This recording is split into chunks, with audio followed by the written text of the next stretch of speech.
Quantum lab में आपका फिर से स्वागत है। तो इस वीडियो में हम बात करेंगे वेक्टर अलजेब्रा के बारे में। तो vector algebra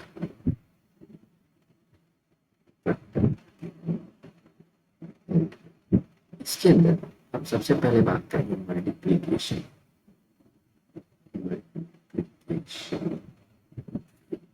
of vector by scalar by scalar and then इसमें हम बात करेंगे एडिशन ऑफ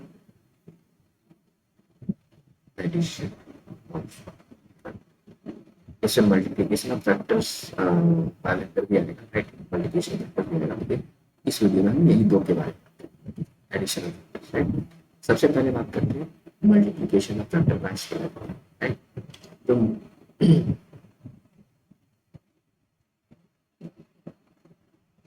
सबसे पहले बात करते हैं multiplication of factor by scalar के बारे में। मल्टीप्लिकेशन ऑफ फैक्टर इसमें दो पार्ट है, right. Multiplication of vector bye positive scalar, ठीक है। ये है पार्ट वन, ये है पार्ट वन। अब इसमें क्या होगा, अगर अब किसी पॉजिटिव स्केलर से किसी वेक्टर को मल्टीप्लाई करेंगे तो हमारे पास सिर्फ मैग्नीट्यूड चेंज है, राइट। मैग्नीट्यूड विल चेंज, ठीक है।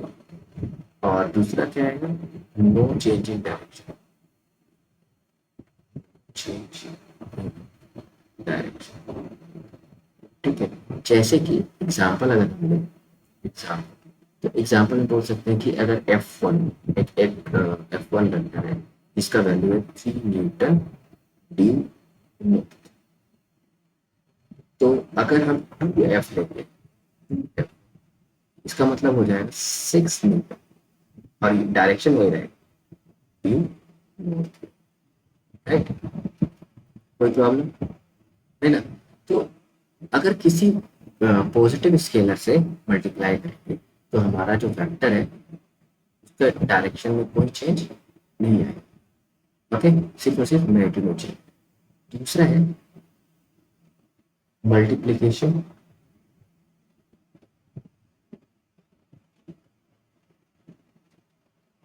बाय नेगेटिव स्केलर, ठीक है। तो इसमें क्या आएगा हमारे पास, मैग्नीट्यूड तो चेंज करेगा चलेगा,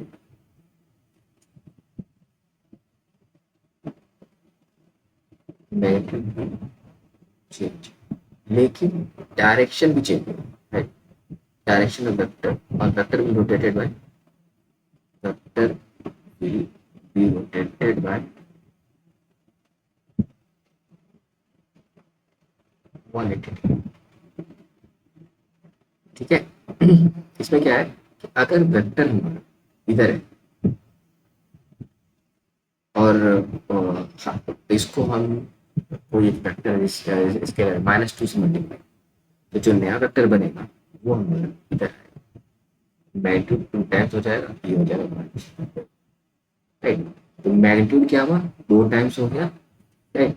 और डायरेक्शन क्या हो गया 180 डिग्री से, जिसके जस्ट अपोजिट हो गया, ठीक है। डायरेक्शन क्या हो गया रिवर्स हो गया, कोई दिक्कत नहीं। अगर यहीं पे अगर एग्जाम्पल ले लें तो इस जगह पे अगर एग्जाम्पल कि एक वेक्टर है जो कोई वेक्टर पी है, ठीक है। इसका है 5 meter due north, due north, और कोई के का वैल्यू है -3, ये तो एक स्केलर है। और एक क्यू वेक्टर है जिसको हम लिख रहे हैं के into P vector. Q vector का जो वैल्यू है वो कितना आएगा 5 3 का 15, तो -15, राइट। ये हो गया हमारा Q वेक्टर। समझ में आएगा, ओके। तो ये है multiplication of a vector by scalar, कोई प्रॉब्लम। अब हम बात करते हैं addition of vectors, addition of vectors के बारे में बात करेंगे तो यहाँ पे एक बात समझना कि एडिशन वेक्टर जब हम बोलेंगे तो दो वेक्टर को तभी ऐड किया जाता है या सब्ट्रैक्ट किया जाता है जब वो दोनों सेम फिजिकल क्वांटिटी। क्राइटेरिया क्या है एडिशन करने के लिए? Addition of vectors. क्राइटेरिया क्या है? क्या होना चाहिए? Must be same physical. तो सेम फिजिकल क्वांटिटी तभी हम उनको ऐड करें। अब एडिशन ऑफ वेक्टर जो दो तरीके से किया, दो तरीके से हम जानेंगे। एक होता है ग्राफिकल, ग्राफिकल और एक होता है एनालिटिकल। अब ग्राफिकल के अंदर जो है ना हमारे पास तीन पार्ट है। ग्राफिकल के अंदर भी तीन क्या क्या है? तो ग्राफिकल के अंदर हमारे पास ट्राइंगल्स जो आएगा, ट्राइंगल्स, पॉलीगन लो, और एक आएगा पैरेललोग्राम।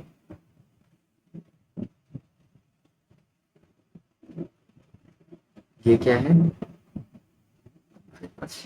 ग्राफिकल। एनालिटिकल मेथड में हमारे पास पैरेललोग्राम, और वो बेसिकली इसी का एक्सटेंशन है। ठीक है, तो इनके बारे में ना वन बाय वन। सबसे पहले हम बात करते हैं ट्राइंगल्स को। ट्राइंगल,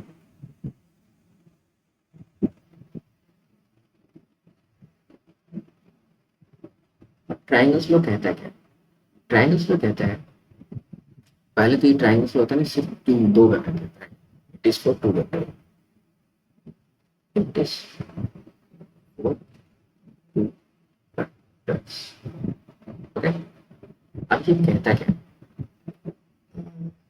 कि अगर दो वेक्टर है, जैसे कि एक वेक्टर है ये ए और एक वेक्टर है हमारा ये बी, और इन दोनों को हमें ऐड करना है। अकॉर्डिंग टू ट्राइंगल्स हम क्या करेंगे? पहले वेक्टर के हेड को, राइट, पहले वेक्टर के हेड को दूसरे वेक्टर के टेल से कनेक्ट करें, दूसरे वेक्टर के टेल से कनेक्ट करें। पहले वेक्टर के हेड को दूसरे वेक्टर के टेल से कनेक्ट करेंगे। तो अगर ऐसा करने के बाद जो वेक्टर एक हमें मिलेगा, वो वेक्टर जो पहले वेक्टर के टेल से दूसरे वेक्टर को हेड को कनेक्ट करेगा, ये होगा इन दोनों का रिजल्टेंट। समझ में आई बात? मैं क्या किया यहाँ से?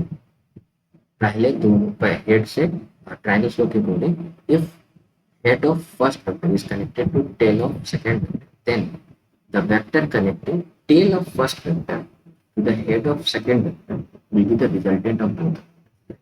यहाँ पे क्या मिल जाएगा? ये जो r आएगा, r will be resultant of। Clear है? ये है हमारा ट्राइंगल। कोई प्रॉब्लम समझ में आया? ओके, अब ट्राइंगल्स का क्या था कि इसमें से हम दो ही वेक्टर के लिए यूज कर सकते थे। फिर आता है हमारे पास पॉलीगन। दूसरा क्या था हमारा? पॉलीगन। पॉलीगन लॉ जो है वो बेसिकली एक्सटेंशन या ट्राइंगल। क्या है? Extension, right, it is extension of triangles. अब ये है मल्टीपल वेक्टर्स के लिए, it can be to add more than two vectors और मल्टीपल। अब इसको हम कैसे यूज करते हैं? ठीक है, सपोज हमारे पास पॉलीगन लो कहते हैं, पॉलीगन लो कहते हैं। ठीक है, जैसे कि हमारे पास ना वेक्टर है, ये है वेक्टर बी, राइट, एक है वेक्टर बी हमारे यहाँ पे। ओके, और हम ले लेते हैं एक ऐसे वेक्टर ले लेते हैं, एक वेक्टर सी और फिर एक वेक्टर है डी। ठीक है, अब इनका हमें सम निकालना, समझ आ गया? वेक्टर, ओके, इनका हमें सम निकालना, vector A plus vector B plus vector C plus vector D. अब ये कैसे थे? तो पॉलीगन लो के अकॉर्डिंग हम क्या करेंगे?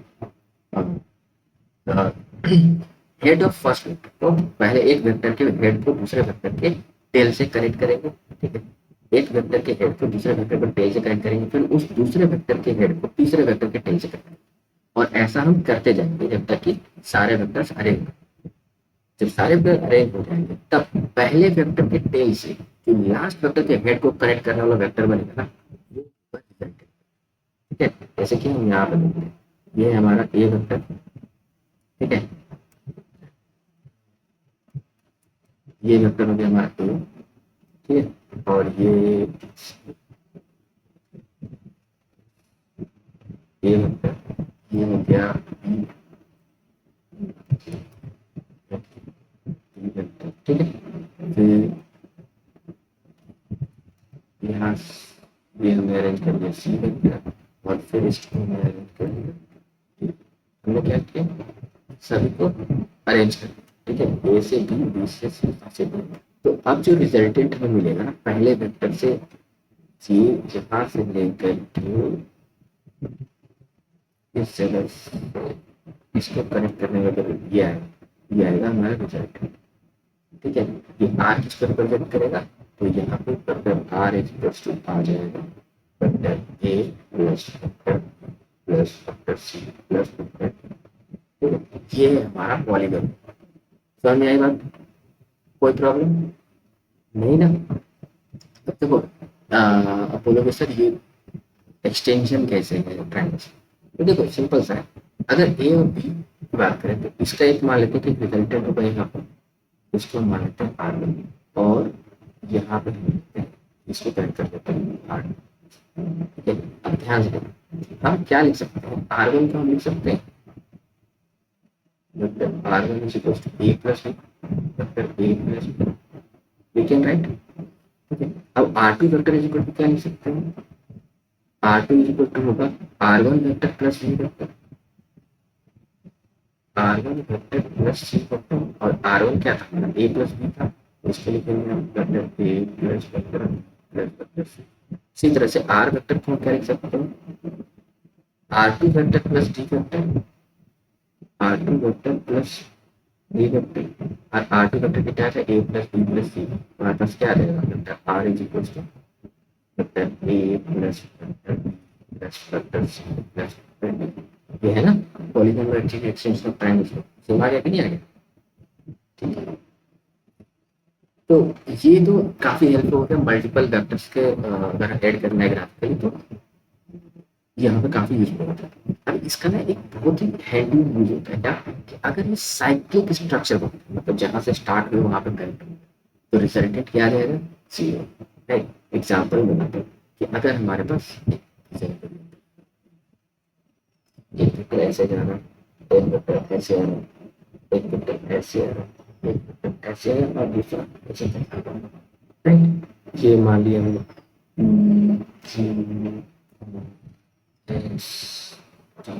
तो रिजल्टेंट यहाँ पे क्या हो जाएगा, vector plus vector plus vector R plus vector S plus vector T plus क्या हो जाएगा, जीरो, ठीक है। यहाँ पे हम देख के बना ऐड कर देख के बना लीजिए, है ना?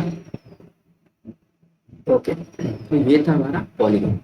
अब हम बात करते हैं पैरेललोग्राम, इस बारे में पैरेललोग्राम, पैरेललोग्राम लोग क्या कहते हैं,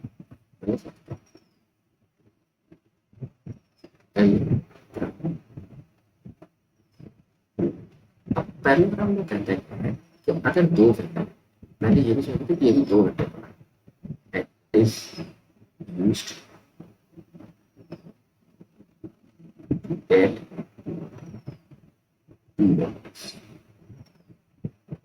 ठीक है, दो वेक्टर अकॉर्डिंग टू पैरेललोग्राम, ठीक है।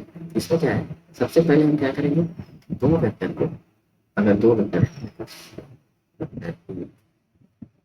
और एक वेक्टर ये है, तो हमारे सबसे पहला काम क्या है, स्टेप वाइज अगर बात करें, स्टेप वन, तो connect tail of both vectors, तो हम क्या करेंगे, इनके टेल को कनेक्ट करेंगे। तो जो हमारा ए है, वेक्टर ए यहाँ से है, जैसे ये हमारा ये वेक्टर है और इसके टेल को कनेक्ट किया, इससे ये हो गया हमारा। ठीक है, फिर है स्टेप 2, हम क्या करेंगे, वो पैरेलल, वो पैरेलल पैरेललोग्राम कैसे ड्रॉ करेंगे, तो बी से एक के जैसे पैरेलल ऐसे ड्रॉ किया, और ये अब ये क्या आप कर सकते हैं, ये है तो ए वेक्टर ही ना, और ये भी बी वेक्टर, अगर पैरेलल से टिक करेंगे तो बी के जैसा यहाँ पे ला सकते हैं बी को, है कि नहीं, और ए को यहाँ पे ले आ सकते हैं। ओके, तो पैरेललोग्राम हो गया। स्टेप 3 हमारा आ जाएगा। ठीक है, यहाँ पे आएगा draw diagonal, draw diagonal from common tail. ठीक है, दोनों का जो टेल है उसी के कॉमन, ये इस कॉमन पॉइंट से टेल से डायगोनल जो जाएगा उसको, यही डायगोनल जो होगा ये रिजल्टेंट इस डायगोनल में हो सकते हैं, इस डायगोनल इस रिजल्टेंट। ठीक है, मतलब कि इसको अगर हम आर वेक्टर इस टाइप, तो ये आर जो है प्लस, ठीक है। ग्राफिकली कैसे करना है हमें पैरेललोग्राम में, पैरेललोग्राम में पहले दो वेक्टर लेंगे, एक वेक्टर को हम कनेक्ट करेंगे, दोनों वेक्टर को हम टेल से टेल कनेक्ट करेंगे, और उनके और फिर उसका हम पैरेललोग्राम ड्रॉ करेंगे, राइट। ए के पहले बी के हेड से कनेक्ट करेंगे, निकालेंगे, और बी के पहले ए के हेड से, फिर दोनों किसी पॉइंट पर कट करेंगे, तो ये एक पैरेललोग्राम बन जाएगा। अब दोनों का जो कॉमन टेल था, चार पॉइंट था, वहां से डायगोनल को ड्रॉ करेंगे, वो जो डायगोनल आएगा वो इन दोनों का रिजल्ट है। ठीक है, कोई प्रॉब्लम। इस तरह से हम ग्राफिकली यूज करते हैं, ग्राफिकल ऐड करते हैं ग्राफिकली, राइट। तो सबसे पहले मैंने बताया था ट्राइंगल्स लो, ट्राइंगल लो में क्या बताया कि ट्राइंगल लो यूज करते हैं दो वेक्टर के लिए, और इसमें हम हेड से टेल को कनेक्ट करते हैं, हेड पहले वेक्टर के हेड से टेल, दूसरे vector tail connect. Parallel polygon लो जो था वो एक तरह से ट्राइंगल लो का एक्सटेंशन था, लेकिन इसमें हम मल्टीपल वेक्टर्स को ऐड करने का करने के लिए यूज करते हैं। फिर हमारे पास है पैरेललोग्राम लो, ओके। पैरेललोग्राम लो में हम दोनों वेक्टर के टेल को कनेक्ट करते हैं, ओके, और जो उससे पैरेललोग्राम फॉर्म होता है उसका डायगोनल ही इसका रिजल्टेंट है। कोई प्रॉब्लम। अब हम बात करते हैं analytical method of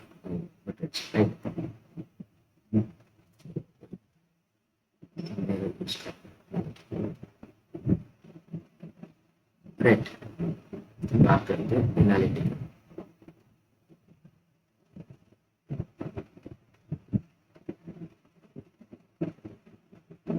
analytical method of.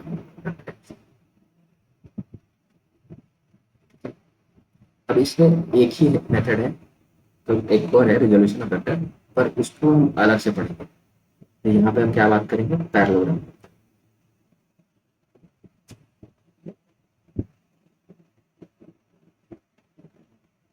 Parallelogram लो भी क्या मेथड पढ़ते हैं, एनालिटिकल मेथड। इसमें क्या है, अगेन वही पैरेललोग्राम लो का ही यूज करेंगे, और उसको थोड़ा सा और एक्सटेंशन एक्सटेंड इसका ये है हमारा ए वेक्टर और एक वेक्टर, राइट। तो हमने क्या किया, एक पैरेलल लिया है, राइट। समझ, अगर इसको ऐसे बात करें तो ये क्या है, ए वेक्टर ही है, और ये क्या है, राइट। और जो ग्राफिकल मेथड ऑफ पैरेललोग्राम था उससे पता था कि ये हमारा क्या है, रिजल्टेंट, ये क्या है, रिजल्टेंट। इतना में क्लियर है। अब हम बात करते हैं इसको ना थोड़ा सा एक्सटेंड करते हैं, मॉडिफाई करते हैं, इसको थोड़ा सा एक्सटेंड करते हैं, और यहाँ से एक परपेंडिकुलर ड्रॉ करते हैं, ओके। इस पॉइंट को हम मान लेते हैं, इस पॉइंट को मान लेते हैं, तो ध्यान ये एंगल थीटा है, ए और बी दोनों वेक्टर के बीच का जो एंगल है ये थीटा है, तो ये एंगल भी थीटा ही होगा, ठीक है, क्योंकि बी का है, क्योंकि तो बी है, ये एंगल भी थीटा होगा। अब याद करो कि हमने पढ़ा था यहाँ पे ट्राइंगल में कि अगर ये थीटा है और ये हमारा हाइपोटेन्यूस है, ये परपेंडिकुलर होगा और ये बेस है। तो sine theta is equal to क्या होगा, परपेंडिकुलर पर हाइपोटेन्यूस, राइट। और यहाँ से हम लिखते क्या थे, perpendicular is equal to hypotenuse into sine theta. और उसी तरह कॉस थीटा बराबर क्या होगा, बेस अपॉन हाइपोटेन्यूस, हाइपोटेन्यूस। तो बेस इक्वल टू क्या करते हैं, हाइपोटेन्यूस इनटू कॉस थीटा। ये जो रूल है, ये ट्रिक हम यहाँ यूज करते हैं। अब ये है बी, ठीक है। ये लेंथ कितना हो, यहाँ से यहाँ तक का लेंथ बी है, ठीक है। हम मैग्नीट्यूड की बात कर रहे हैं, सॉरी कंप्लीट। तो यहाँ से यहाँ तक का लेंथ बी है, तो ये लेंथ कितना होगा, ये परपेंडिकुलर है तो ये हो जाएगा बी साइन थीटा, है ना। ये क्या हो गया, बी साइन थीटा, होगा कि नहीं होगा ये लेंथ। और ये लेंथ क्या हो जाएगा, बी कॉस थीटा, हो गया कि नहीं हो गया, ठीक है। अब हम इस ध्यान से देखो ना, इस ट्राइंगल की बात करें, ये राइट एंगल ट्राइंगल फॉर्म हो रहा है कि नहीं हो रहा है, ये एक राइट एंगल ट्राइंगल फॉर्म हो रहा है। इस राइट एंगल ट्राइंगल पे अगर हम ये निकालना है, इसका लेंथ निकालना है, तो पाइथागोरस थ्योरम यूज कर सकते हैं। और एज पर पाइथागोरस थ्योरम हमारे पास क्या आ जाएगा, R square equals to perpendicular square यानी कि बी साइन थीटा का स्क्वायर, बी साइन थीटा का स्क्वायर प्लस, और बेस स्क्वायर, बेस क्या है A plus B cos theta. यहाँ से यहाँ तक का लेंथ कितना होगा, ए होगा ना, इसका हम मैग्नीट्यूड के बारे में सिर्फ बात कर रहे थे। तो ये क्या हो जाएगा, ए प्लस बी कॉस थीटा का स्क्वायर, होगा या कि नहीं होगा, ठीक है। अभी समझ में आया ये मैंने कैसे किया, ओके। अब इसको फर्दर सॉल्व करते हैं। तो ये आर स्क्वायर इक्वल टू क्या होगा, ये है हमारे पास B square sine square theta plus, इसको ए प्लस बी का होल स्क्वायर पे यूज कर सकते हैं, तो ये हो जाएगा A square plus B square cos square theta plus B A cos theta. कोई प्रॉब्लम नहीं। इसको फर्दर सॉल्व करके तो बी साइन स्क्वायर थीटा, ये ए स्क्वायर को हम इधर लिया है प्लस, देखो यहाँ बी साइन स्क्वायर थीटा है और बी कॉस स्क्वायर, इन दोनों में से अगर बी स्क्वायर कॉमन ले लें तो क्या आ जाएगा, sign square theta plus cos square theta, है ना। और sign square theta plus cos square theta क्या होता है, तो इसको डायरेक्टली बी स्क्वायर लिख सकते हैं यहाँ पे, इन दोनों का लिख कर, ओके। और फिर हमारे पास क्या आ गया, B B cos theta, right, ये हो गया। तो यहाँ से हमारे पास आर का वैल्यू क्या निकल के आया, इस जगह से R equals to A square plus B square plus A B, ठीक है। ये हो गया पैराग्राम लॉ के हेल्प से रिजल्टेंट का मैग्नीट्यूड। कोई दिक्कत नहीं। अब वेक्टर अगर हम बता रहे हैं तो सिर्फ मैग्नीट्यूड बताने से काम नहीं चलेगा, हमें इसका डायरेक्शन बताना पड़ेगा। तो हम मान लेते हैं यहाँ पे ये है एंगल है, अल्फा किस जगह पर, वेक्टर एक। तो ध्यान दो इस ट्रायंगल, टेन अल्फा बराबर क्या आएगा, tan alpha is equal to क्या होगा, B sine theta, B sine theta by A plus B cos theta, A plus B cos theta, हो गया। यहाँ से हमारे पास अल्फा बनेगा, right, alpha is equal to tan plus B sine theta बनेगा, tan plus B A plus कोई दिक्कत। तो वैसे ये पूरा का पूरा हम फॉर्मूला यूज कर सकते हैं। अब यहाँ पे ना देखने वाली बात है, समझ, ठीक है कि हमने अल्फा किसके साथ किया, अल्फा लिया था, क्योंकि फॉर्मूला जब याद रखते हैं ना, फॉर्मूला का डायरेक्ट हम यूज करते हैं तो कभी कभी हम कंफ्यूज होते हैं कि एंगल जो अल्फा लिए थे वो किसके साथ लिए थे, ठीक है। तो ये जो अल्फा है ना, जिस भी वेक्टर के साथ किया जाएगा वो यहाँ पे किया जाएगा, right. Tan alpha is equal to B sine theta divide by A plus B cos, यानी अल्फा किसके साथ है, जिस भी वेक्टर के साथ होगा वो उसका मैग्नीट्यूड यहाँ पे अदर बनाए। अगर मैं इस एंगल को मान लूँ बीटा, इस एंगल को मान लूँ बीटा, तो टेन बीटा बराबर मैं लिख सकता हूँ, टेन बीटा इक्वल्स टू लिखना होगा ए साइन बी प्लस ए कॉस, समझ में आई बात, कोई दिक्कत नहीं। पर अगर हमने निकालना है अल्फा और बीटा दोनों निकालना है तो हम सिर्फ अल्फा निकालेंगे और बीटा को टोटल थीटा से माइनस करेंगे, राइट।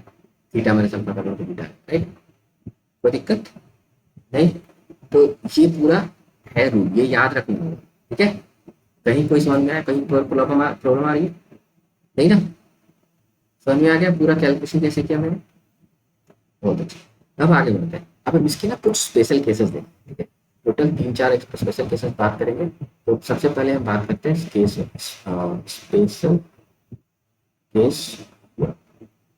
इसमें क्या होगा, if theta equal to 0 degree. अब दोनों वेक्टर के बीच का जो एंगल है ये 0 डिग्री है। तो उस केस में क्या है, तो याद रखो हमें फॉर्मूला क्या था, हमारे पास फॉर्मूला क्या था रिजल्टेंट का, आर इक्वल टू था हमारे पास स्क्वायर रूट ए square plus B square plus 2ab cos theta, ये था ना हमारे पास, राइट। और अल्फा इक्वल टू क्या है था, tan inverse B sine theta upon A plus B. ये अब समझ लो, और थीटा 0 हो जाएगा, कॉस 0 का वैल्यू कितना होगा 1, यानी कि आर इक्वल टू, आर का वैल्यू कितना होगा स्क्वायर रूट ए square plus B square plus 2a। ये पूरा ए प्लस बी का होल स्क्वायर नहीं हो गया, राइट। तो हमारे पास आर का वैल्यू क्या आ गया, सिंपल ए प्लस, राइट। ये क्या आ गया ए प्लस, कोई प्रॉब्लम नहीं। और अल्फा इज इक्वल टू क्या हो जाएगा, साइन 0 का वैल्यू 0 होता है तो ये पूरा टर्म 0 आ जाएगा, टेन 0 0 आ जाएगा। तो फिर जो एंगल होगा, right, angle direction of R, direction of R will be along both the vectors.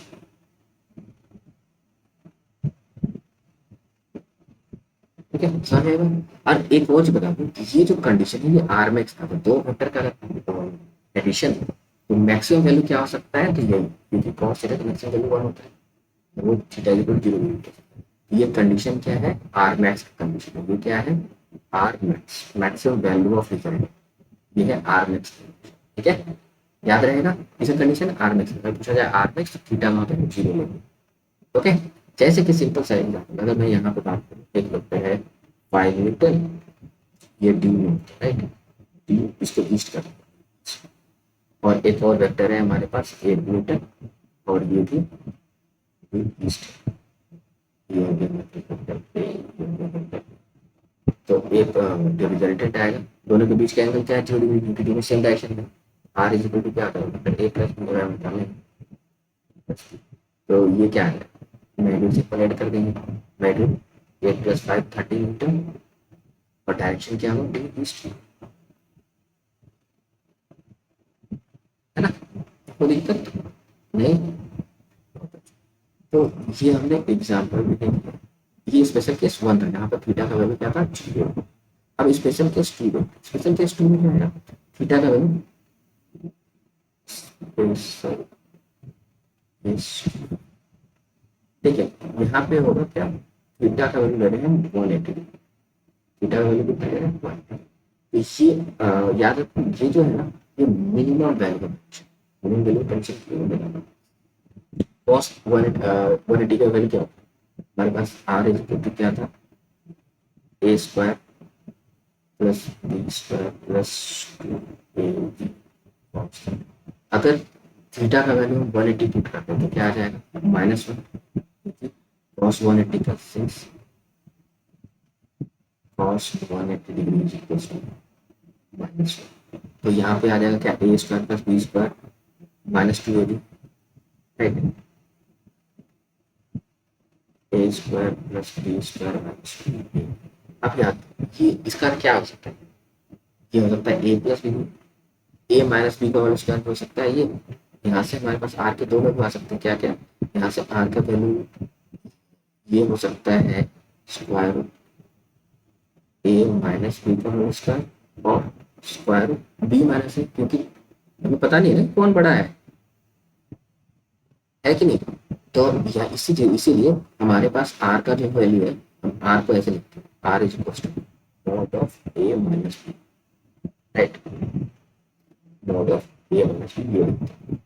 क्यों, क्योंकि जो भी बड़ा हो उससे छोटे वाला घटा दे, राइट, कोई दिक्कत नहीं। और डायरेक्शन क्या आएगा, डायरेक्शन की बात करें तो direction of R will be along bigger bigger. जैसे एग्जांपल, अगर हम एग्जांपल लें, अगर हमारे पास F1 है, F1 है 10 मीटर ड्यू और F2 है 5 मीटर ड्यू साउथ। ठीक है, तो दोनों के बीच में एंगल कितना, F1 ऊपर की तरफ चला जाएगा, ये हो गया F1, और F2 कितना हो गया नीचे की तरफ। दोनों के बीच का एंगल कितना है, 180 डिग्री है कि नहीं। तो हमारा जो रिजल्टेंट आएगा वो कितना आ जाएगा, रिजल्टेंट आ जाएगा 10 - 5, 10 - 5, 5 मीटर। और डायरेक्शन किधर होगा, तो डायरेक्शन होगा जो सबसे बड़ा होगा, ये 10 मीटर, तो ये हो जाएगा डी। डी हमारा रिजल्टेंट क्या है, ठीक है, कोई दिक्कत नहीं। ध्यान से, अगर 180 डिग्री है तो बड़े वाले में छोटे वाले को घटा देते हैं, जो भी बड़ा हो तो छोटे वाले को घटा देते हैं, और डायरेक्शन बड़े वाले में घटा देते हैं। कोई दिक्कत नहीं। अब ये जो होता है ना, ये मिनिमम कंडीशन होता है, ये है मिनिमम कंडीशन है, ये आर मिनिमम। दो वेक्टर के बीच का जो मिनिमम वैल्यू है वो ये हो सकता है, राइट। तो हम ऐसा कह सकते हैं कि जो किसी दो वेक्टर का अगर हम ऐड करेंगे तो उसका जो मैक्सिमम वैल्यू होगा वो ए प्लस बी और मिनिमम वैल्यू ए माइनस बी, सारे वैल्यू उन्हीं के बीच में लाई करेंगे। ठीक है, तो ये था स्पेशल केस 2। अगर स्पेशल केस 3 के बारे में, केस 3, स्पेशल केस 3 के बारे में, तो इसमें हम लेते हैं थीटा का वैल्यू 90। थीटा का वैल्यू अगर 90 डिग्री लेते हैं तो यहाँ पर मैं बताया कि आर का वैल्यू कॉस 90 का वैल्यू जानते कितना होता है, कॉस 90 डिग्री का वैल्यू कितना होता है, तो आर का वैल्यू कितना होगा, R is equals to square A square plus B square plus 2ab cos theta का वैल्यू पुट करेंगे 90 डिग्री थीटा में, तो ये जीरो, ये क्या हो जाएगा जीरो, और यानी कि ये पूरा टर्म क्या हो गया हमारा जीरो। तो हमारे पास आर का वैल्यू क्या है, square A square plus B square. कोई प्रॉब्लम है यहाँ पर नहीं, ये है रिजल्टेंट। ओके, और हमारे पास अल्फा का वैल्यू कितना होगा, तो अल्फा इज इक्वल टू क्या था हमारे पास, 10 इनवर्स, यहाँ पे 10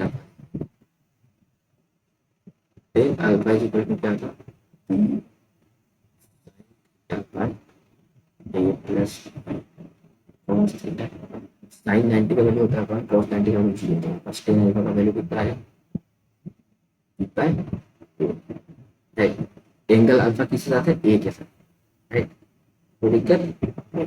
अब जैसे कि एग्जाम्पल अगर हम बात करें, तो एग्जाम्पल मान लेते हैं वेक्टर ए है हमारा 3 meter, 3 meter due south, due east.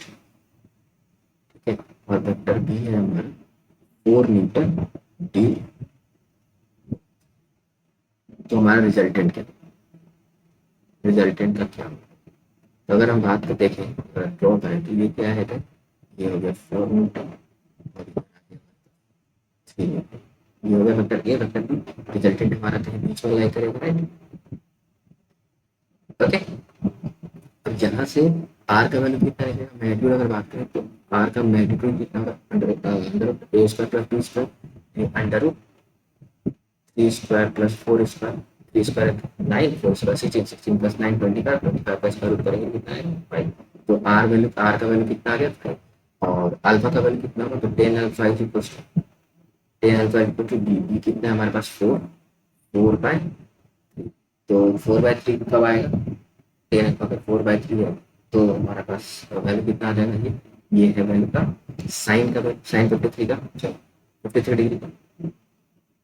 तो यहाँ से 1053 का वैल्यू एक्चुअली अल्फा का वैल्यू कितना होगा 53, राइट। और ये अल्फा किसके साथ है, ये है एंगल। ठीक है, तो रिजल्टेंट कितना आ गया हमारे पास 5 मीटर और एंगल कितना है, समझ में आई बात।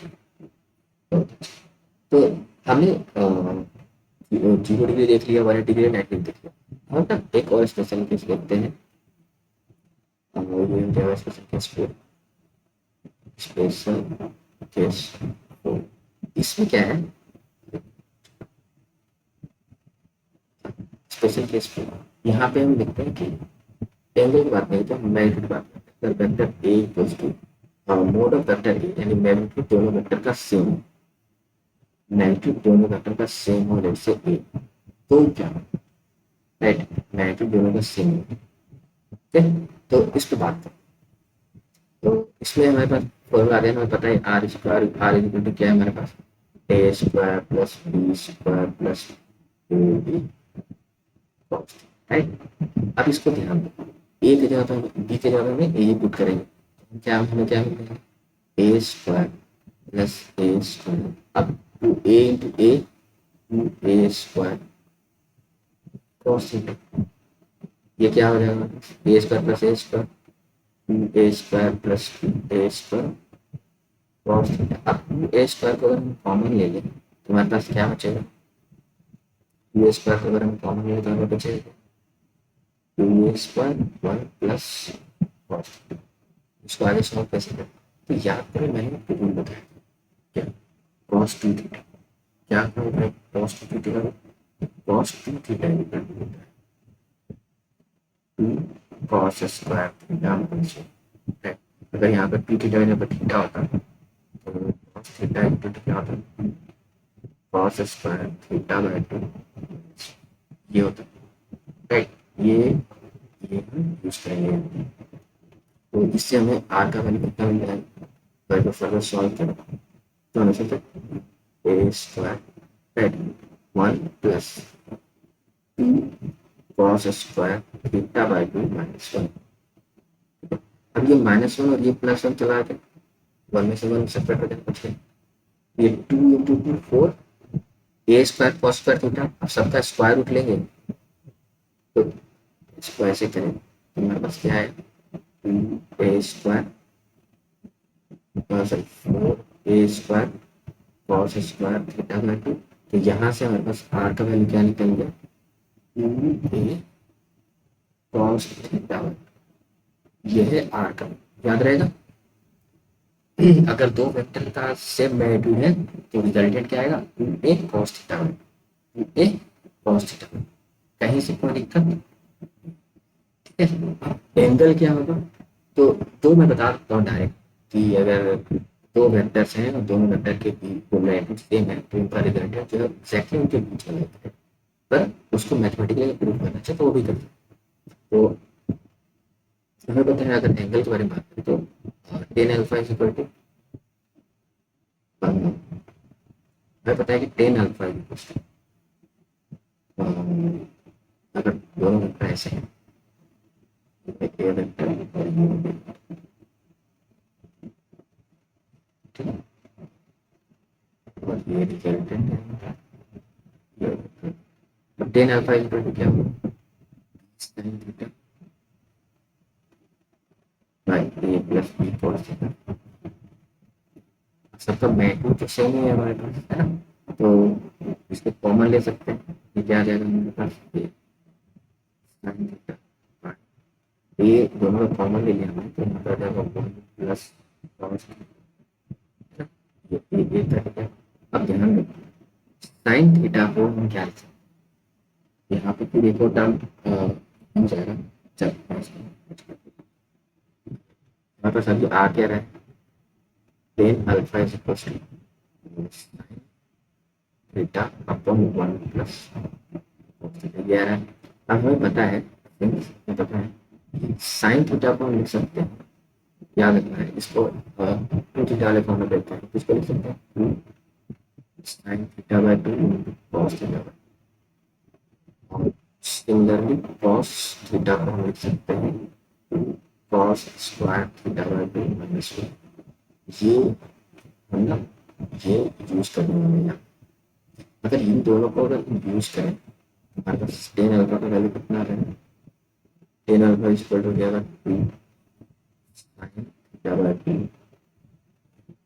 Cos theta by two, five, फिर यहाँ पे है 1 + cos square theta by 2 minus, ये +1 और ये -1 साफ हो गया, ये प्लस में माइनस आ गया, ये 2 आ गया, और ये कॉस थीटा बाई 2, एक कॉस स्क्वायर थीटा बाई से एक कर दो, बचा क्या sine theta by 2 cos theta by 2, यानी कि हमारे पास क्या आ रहा है actually, tan alpha is equal to आ रहा है टेन थीटा बाई 2, इसका मतलब अल्फा का वैल्यू क्या होगा, प्रूव हो गया। तो अगर दोनों वेक्टर हैं, यानी कि अगर दोनों वेक्टर सेम है, if r equals to if sorry if a vector equals to b vector, the mode of a vector, then जो वेक्टर r का जो मैग्नीट्यूड होगा वो होगा 2a right cos theta by 2, और जो अल्फा होगा वो हो जाएगा थीटा। क्या ये हमें याद रखना है, ये था क्या स्पेशल केस। अब इसी में एक स्पेशल केस और मॉडिफाई किया था कि अगर थीटा का वैल्यू को हम एंगल जो दोनों के बीच में उसको थीटा ना मान के पाई माइनस थीटा, इसमें एक और केस बनाते हैं, ये इसी का ही जो फोर्थ है उसका ही एक्सटेंशन है, स्पेशल केस 5, ठीक है। Mod of vector A equals to vector B equals to A and angle is pi, ठीक है, एंगल है पाई माइनस। इस केस में क्या है, तो हमने फॉर्मूला देख लिया, रिजल्टेंट का वैल्यू कितना है, रिजल्टेंट का वैल्यू आएगा 2a cos, और थीटा का जगह हम पाई माइनस थीटा पुट करते, पाई माइनस थीटा बाई 2, ये आया था ना, तो हमारे पास कितना आ गया 2a और cos pi by 2 minus theta by 2, तो cos pi by 2 minus theta by 2 क्या आ गया 90 माइनस थीटा क्या होता है साइन थीटा, तो यहाँ पे आ जाएगा 2a साइन थीटा,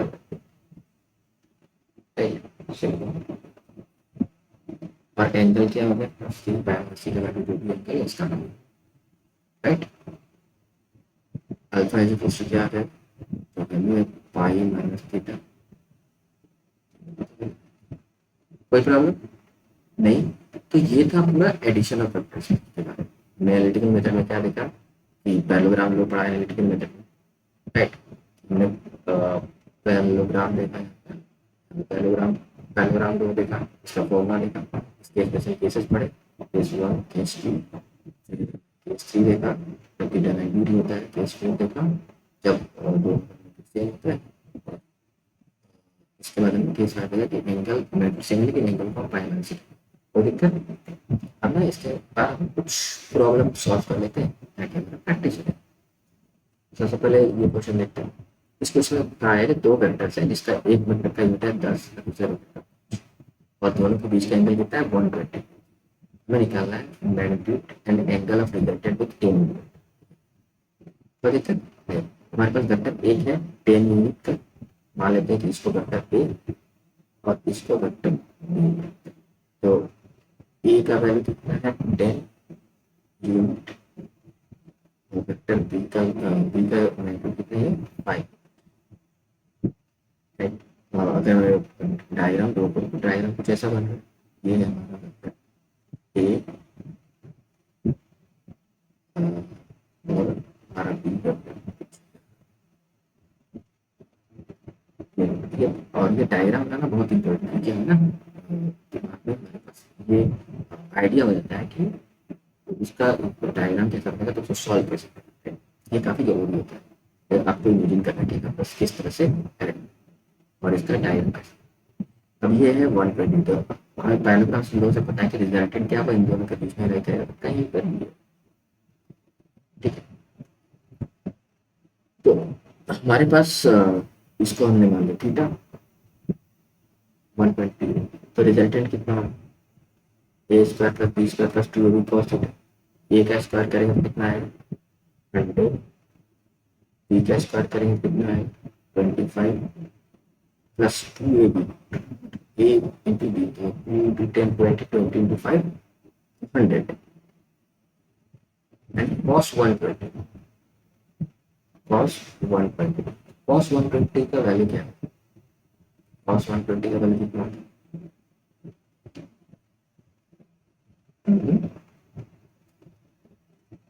तो ये होता है माइनस साइन ठीक है कितना होता है माइनस साइन 30 का वैल्यू कितना होता है तो 1/2 यहाँ पुट कर देंगे तो यहाँ पे आ जाएगा 100 प्लस 25 प्लस 100 इंटू माइनस 1/2 यानी कि माइनस यहाँ पे आ जाएगा माइनस 100 डिवाइड बाई 2 यानी 50 हो जाएगा तो हमारे पास कितना बचा 100 में से पिछला कितने बचेगा 40 प्लस 25 यानी 75 तो ये हो स्क्वायर रूट 75 यानी कि 5√3 25 इंटू 3 कर सकते हैं इसको तो अगर 5√3 रिजल्टेंट हमारा कितना है 5√3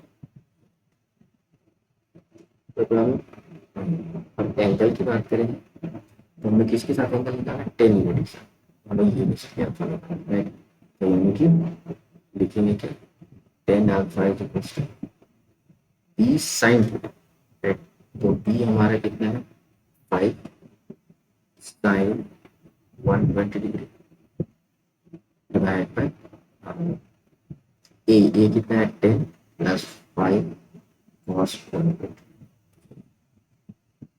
अब यहाँ पे हमने cos 120 का वैल्यू निकाला यहाँ पे sin 120 का वैल्यू निकाला sin 120 डिग्री का वैल्यू कितना होता है ये होता है cos 30 और ये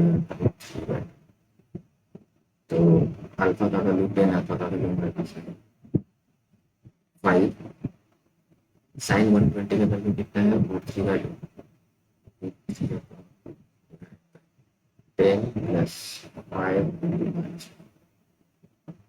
माइनस 5/2 और 10 माइनस 5/2 इसको फर्दर सॉल्व करें हमारे पास क्या है ये 5 3 5 ये आ जाएगा 20 माइनस 5 दैट इज 15 ये 15 चला गया राइट और ये आ गया 5 3 15 √3/3 आया यहाँ पर √3/3 को 1/√3 लिख सकते हैं राइट 10 अल्फा इक्वल्स टू 1 तो अल्फा की तो क्या रहेगा अल्फा इक्वल्स टू 1/√3 किसके लिए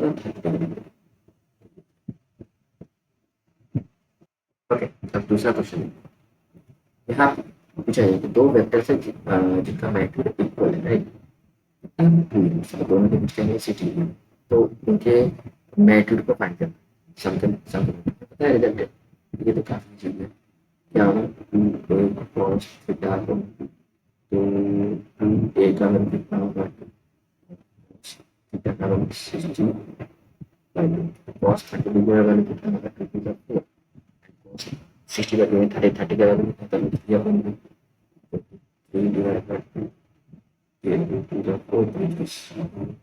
इसी था अब यहाँ पे क्वेश्चन बोला गया कि वेक्टर ए 3 न्यूटन है vector B 4 newton A is perpendicular to B तो magnitude of R in slash ये मैंने क्वेश्चन करवाया नहीं समझे इसको कुछ डिग्री मेरी टेस्ट कर लेता ये question magnitude of resultant of 2 Newton 3 Newton is 4 find the angle between the ठीक है हमें निकालना है थीटा हमें पता है कि आर इज इक्वल टू क्या होता है यहाँ पे आर स्क्वायर इक्वल टू क्या होता है a square plus B square plus अब देखो एक इसको हमने मान लिया ए इसको मान लिया बी और ये है हमारा तो ये अगर 4 स्क्वायर यानी कि 16 इक्वल्स टू ए स्क्वायर यानी 4 बी स्क्वायर मतलब 9 प्लस 3 2 6 2 का ये कितना हो गया 16 माइनस 30 ये 16 है, इसके तो 9 plus 4 and 13, 16 plus 13 plus 12 cos theta, 16 minus 13 कितना हुआ 3 इतना, और ये 12 आ जाएगा तो 3/12 plus 2 cos theta which means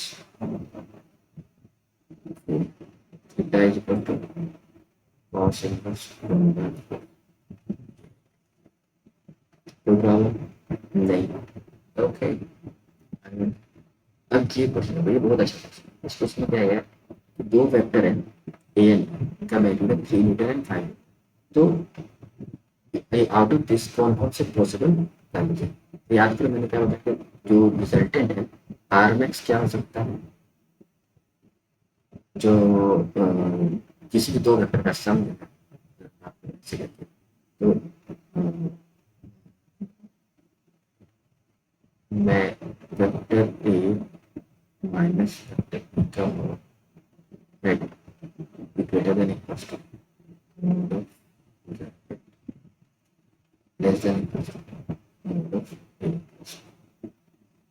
इस यही रिजल्टेंट जो है ना वो इन दोनों वेक्टर वैल्यू के ए माइनस बी कितना 5 माइनस 3 जो बड़े छोटे बटे दो, तो 2 से हमारा रिजल्टेंट जो होगा वो लाइन करेगा किसके नीचे 5 प्लस 3 की। ओके, तो अगर हम बात करें इनमें से कौन सा पॉसिबल वैल्यू है, तो क्या 10 न्यूटन है पॉसिबल? नहीं। 1 न्यूटन ये भी नहीं पॉसिबल है। 12 न्यूटन नहीं पॉसिबल है।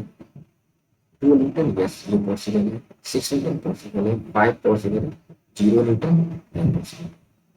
तो हमारे पास कितने हैं possible answer? 2 Newton, 6 Newton, 5 Newton, right? यही आंसर हो सकता है, ये सब आंसर। ओके, फिर हमारा ये क्वेश्चन अच्छा है कि हमारा R equals to A plus B, सबका वैल्यू आर ही है, तो हमें निकालना है ए एंगल बी तो नहीं है। ये भी वही मेथड यूज करेंगे, r square is equals to क्या है a square plus B square plus a. अच्छा, इसको कितना लंबा लेंगे? हमें पता है रिजल्टेंट बराबर क्या आता है, ठीक है।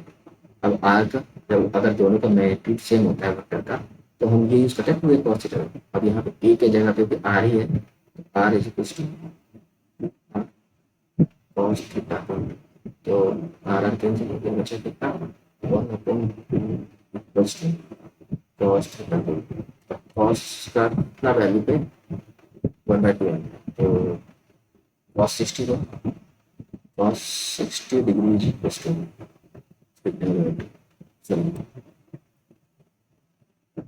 cos theta by 2। तो इसका मतलब क्या है, theta by 2 equals to 60 degree which means theta equals to, ठीक है। तो ये था ऑल अबाउट वेक्टर एडिशन। मैंने वेक्टर एडिशन के जितने भी वो भी क्वेश्चन बनते हैं वो भी आगे चल के हम देखेंगे।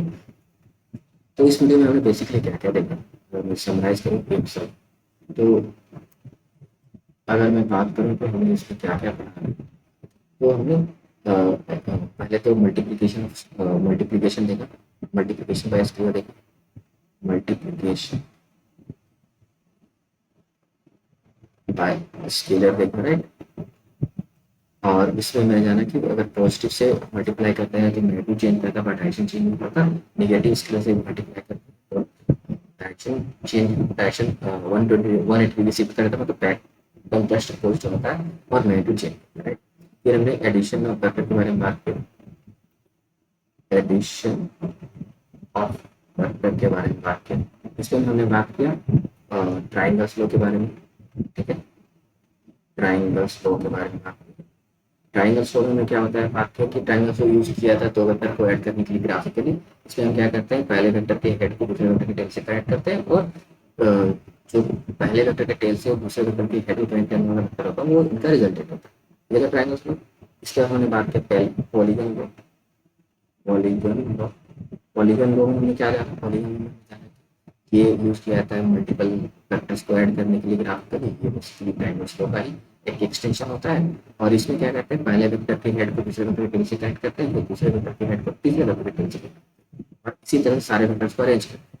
और जब सारा अरेंजमेंट हो जाता है, सभी वेक्टर को एक दूसरे के साथ अरेंज कर दिया जाता है, तब पहले वेक्टर के टेल से लास्ट वाले वेक्टर के हेड को कनेक्ट करने वाला जो वेक्टर होगा वही सबका रिजल्टेंट है। और फिर आता है हमारे पास पैरेललोग्राम।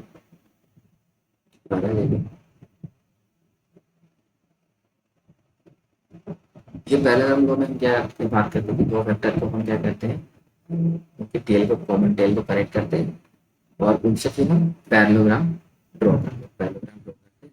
और फिर जो उनकी कॉमन टेल से होकर जानने जो डायग्राम होता है वही उनका रिजल्ट है। ये क्या नाम है? ओके।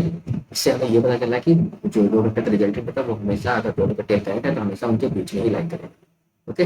ये था पैरेलल, ये सब था क्या, ग्राफिकल। ये जो हमने बात किया ये ग्राफिकल, ठीक है। फिर हमने एनालिटिकल बात किया, एनालिटिकल में हमने पैरेललोग्राम लो के बारे में बात किया, पैरेललोग्राम लो में ही एनालिटिकल वाले पार्ट में,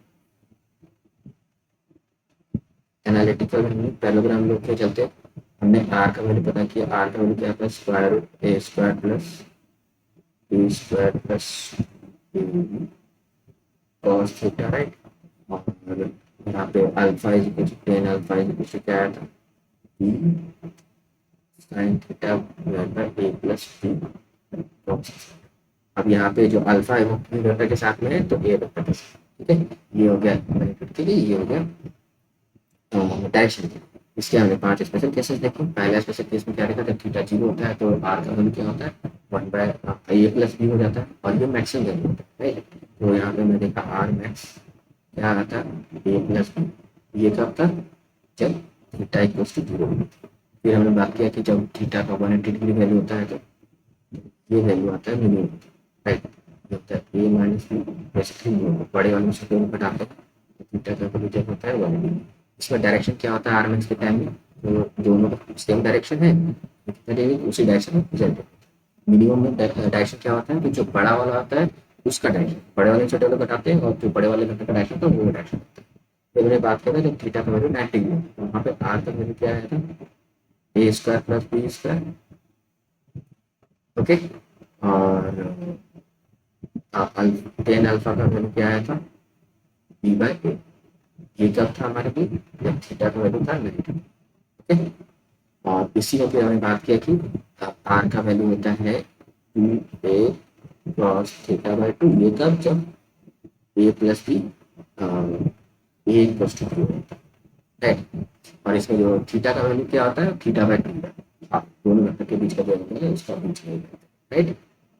ओके। तो ये है पूरा all about addition of vectors, okay. मिलते हैं फिर नेक्स्ट वीडियो।